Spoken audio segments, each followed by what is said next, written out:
บ่อยสูงค่ะบ่อยสูงพี่ๆน้องๆผู้ปานแห้งเขาใส่มาหอมกุกกอกค่ะเมื่อนี้ก็เป็นวันที่28เดือนธันวาปี2025ในตอนรายการเฮาค่ะตอนนี้เดี๋ยวเนาะพี่น้องค่ะมารับชมด้วยข่าวเหงาเดี๋ยวมีอยู่2ตอนค่ะตอนที่1ค่ะลูกล่มแรงหลงเฮอริเคนฮังแฮนเด็กเขาในปี2025ได้เด็กเฮาแห้งหรือเสมือกุปอกตีป่นมาเนี่ยค่ะข่าวเหงาเที่ยงโหนึงค่ะเดี๋ยวเนาะพี่น้องค่ะมารับชมด้วยข่าวเกี่ยวกับเรื่องปีก้อนเงินจุมกนหนุ่มใต้เก้งใหม่ในนั่นค่ะออนทางเปิ้นได้ก็เฮาขามารับถ่อมด้วยข่าวง้าวเกี่ยวกับลอยลองล่มแรงลงอ่อนตั้งค่ะเนาะเมื่อวันที่27เดือนธันวาปี2025ในอยู่ที่ห้องการข่าวนอกเมืองหลายๆห้องการเลยออกมาเปิ้นเผาลาดว่าตั้งฝ่ายคนคว้าลองฟีฟ่าราศีลงปองจึงอเมริกันค่ะเลยออกมาเปิ้นเผาปันฟังเติ้นเมื่อวันที่22เดือนธันที่5ปี2025นั่นว่าเพราะว่าฮอดถึงมาข้าวคือข้าวฝนข้าวลมแรงหลงเฮอริเคนในสมุทราแอตแลนติกปี2025ในประวัตินี้จึงมีตื้อตั้งติเดฮาวแห้งหรือสีมือกุปอกตีป่นมาคาล่ามว่าตั้งแห้งลมแรงหลงเฮอริเคนได้เตแห้ง1ปาก11ไม้ต่อพอถึง1ปาก19กิโลเมตรต่อ1ชั่วโมงเนี่ยค่ะอันฮาวแห้งได้ได้มี3ถึง5ลูกเฮ็ดจังได๋ออเดเลยว่าอยู่ในจันดีฮาวแห้งหน้าเฮแลจังเป็นเพแห้งว่าเฮ็ดไหนค่ะ อยู่ที่ห้องการฝ่ายฟิล์มฟาราซีอเมริกัน NWS นะคะเนาะก็เลยออกมาเปิ้นผ่าวคาดล่ามว่าลมแรงลงเฮอริเคนในได้ก่อมันเตจังแต่ในวันที่1เดือนธันที่6กว่าดอกบ่ถึงวันที่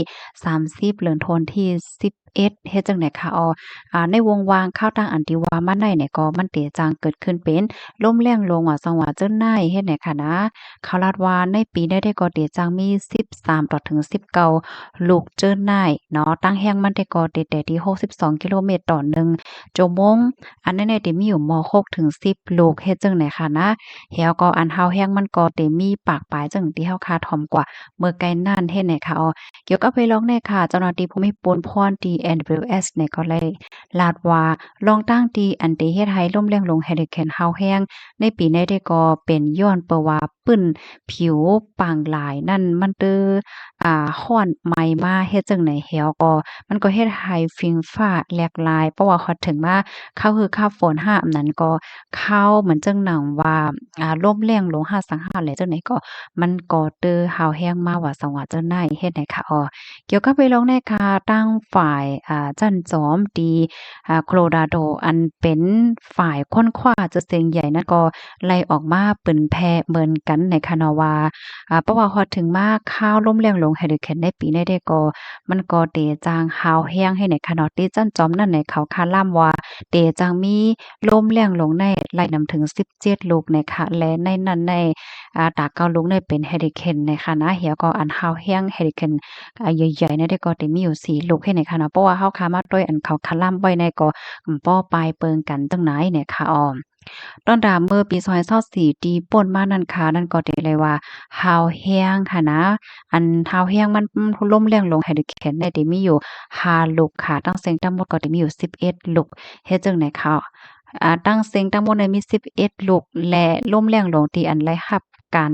ตั้งจื่อนะคะมีอยู่18ลูกเฮ็ดไหนคะนะเมื่อปีกายนั้นก็เฮ็ดให้มีคนรู้สึกสะใจกว่า4ปาก27ก็ยอก็ตุ้มเตื้อที่อยู่ตั้นเซาว่าลองไพ่มักมีว่าหังว่าเจ้าไหนตั้งนำตั้งหลายเฮ็ดไหนคะก็ปานนั้นแลมื้อเหลียวก็มันได้ฮอดถึงมาข่าวลมแรงลงว่าสังว่าเจ้าในยาวในข่าวเฮ็ดแลซ้ำมีตื้อตั้งเดจังฮาวแฮงในเฮ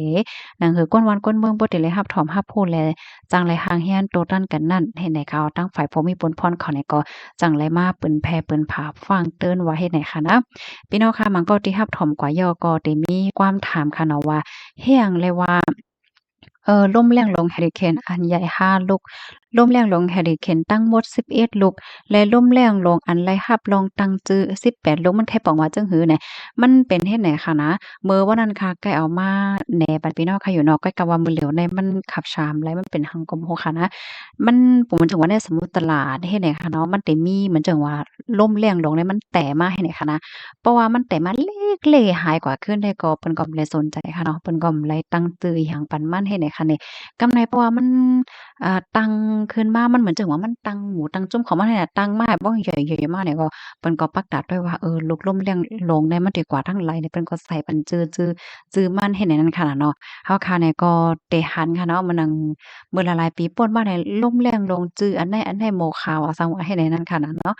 ลองตั้งมันได้แต่ก็เป็นไว้ให้นั้นยาวหน่อยค่ะมื้อเลียวก็เตเข้าโฮข้าวฝนยาวค่ะเนาะบางทีก็ซัมพงฝนตกอยู่ยาวจังไหนค่ะนะกำในเฮาค่ะมาถ่อมด้วยข้าวเงาแถงค่ะ ข่าวงามปกติเลยรับถอมกว่านั้นค่ะเนาะค่ะในกรณีปีมาที่ห้องการข่าว Reuters ออกไว้ค่ะกำในเฮาค่ะมาถอมด้วยข่าวปีก้อนเงิน25ปีจุ่มก้นหนุ่มใต้เก้งใหม่ว่าไหนค่ะเมื่อวันที่25เดือนธันวาคมปี2025เดือน6ล14คำปีได้2189นี้เป็นวันครบ25ปีก้อนเงินจุ่มก้นหนุ่มใต้เก้งใหม่ค่ะเนาะ2เห็ง1ได้อยู่ 4M แน่เนาะอันจ่ายตาโอ้จึงแล้วอ่อนโหกอดทางมาเมื่อปี2001นั่นว่าจังดังไหนหนังหือได้เป็นที่หมายต้องครบ25ปีนั่นแหละอยู่ดีจมก้นหนุ่มได้เก้งใหม่และจะเทศปังเค้กเข่งปิดหมักหนังตีปังเลนแห้งในเวงเกียงใหม่ตีหนึ่งและมีทิมปิดหมักหนังจมก้นหนุ่มใต้ก้นหนุ่มเจ้าคือ25จมเข่าคมปันแห้งเฮ็ดจังไหนอ้อม ถึงมาย่ำกลางค่ำในก่อนเลยมีปางกินข้าวโคมหมู่กันเสมีก้นข้าวโคมตั้งน้ำอยู่ดีใจตาอูจึงเลี้ยวโพอ่อนก่อตังจุ่มก้นหนุ่มได้เกี้ยงใหม่ค่ะเนาะไล่ตอนปันสู้ที่1ต่อถึงที่3ตีโพเลนแห้งปิดหมากนางข้าวเสไว้นั่นเนี่ยก็อยู่ดีจุ่มปลายมอนจึงแล้วไล่มนใจปันโพข้าวโคมกว่าต่อถึงข้าวย่ำลึกวายเฮ็ดจังไหนค่ะเยี่ยงอ่านอันไรตั้งขึ้นมาจุ่มก้นหนุ่มใต้ได้ยุด CM 2001นั่นค่ะได้มียังอ่านอยู่7ข้อเหมือนจังหนังข้อที่1อย่าให้เป็นก้นเลิงหาพิษแผกกันให้จื้อเสียงก้นใต้ลูกข้อที่2หยานเมืองมาอย่าให้ลืมเจิดจาดวานเมืองเฮาเป็นหือมีหืออยู่ข้อที่3ให้เป็นก้นห่างไก่ยามอกกำโกลองข้อที่4ให้มีตั้งโหเข้าออกหากันจอยกันอำแจกแผเด้อเลือเจ้าคือข้อที่5ให้เป็นเอ็นแห้งตากกำจอยการอะไรฝ่ายข้อที่6ให้มีตั้งโหปกป้อง สืบสารทิ้งซิมภาษาฟิงทุ่งเฮาให้ขึ้นใหญ่ข้อที่7ให้เป็นจุ้มจอยเถียมแนะนำเฮ็ดปันไลวัดไหวก้นแห่งการเจ้าได้ว่าหนังไหนหรือเสนั่นในกอฝ่ายเฮ็ดสร้างการงานเตมีเทียง7ฝ่าย1ฝ่ายก้มกำก้นในจุ้ม2ฝ่ายจอยเถียมลงกินหลูลูตาย3ฝ่ายเล่นแห้งละลายลอง4ฝ่ายภาษาฟิงแงลิกไล่ไปม้อน5ฝ่ายมีเดียเปิ้นเผาส้นตุ้ม6ฝ่ายเงินตาหาใจในจุ้ม7ฝ่ายห่มลมการกับสารแก้ปัญหาเจอในว่าไหนข้อมูลในคาลิปิงมาที่ห้องการข่าวใต้ฟรีดอมออกไว้ค่ะยินจมพี่น้องค่ะกูก็ที่รับถอมปันแห้งค่ะนอยอดให้อยู่ดีกินวาในรถเพกันเสกำค่ะมอยทรงค่ะ